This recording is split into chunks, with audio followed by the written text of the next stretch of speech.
Assalomu bilan bor. Tayyorgarlik yaxshi. Unga tayyorgarlik yaxshi ketyapti. Xudo xolasa tayyormiz. Dunyoning eng zo'r jamoasida o'ynayapsiz. Taassurotlar qanaqa bo'lyapti Manchester Cityga? Moslashish qanaqa kechdi?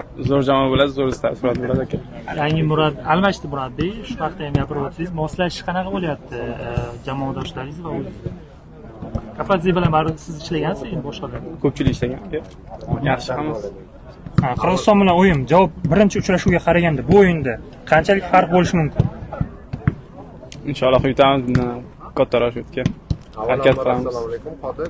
Shu Timur Kapadzeda ko'p muammo bo'layotgan narsa. Terma jamoa endi 3 talik markaziy himoyachi bilan o'ynaydimi yoki 2 talik? Timur hali bu haqda aytilmadimi? Endi va birinchi mashg'ulot, endi o'yin. Men bu o'yinchi man, trenerman. Mashg'ulotlar O'zbekistondagisi zavqliroqmi yoki u yoqdagi terma jamoasi bilanmi? Kelasi ham. Ko'proq qaysi biri yoqadi? Kelasi ham. Siz oldindan kam gapmadingiz? Unisi bilan Hamma savollarga shunaqa kulib, ochiqcha javob berasiz?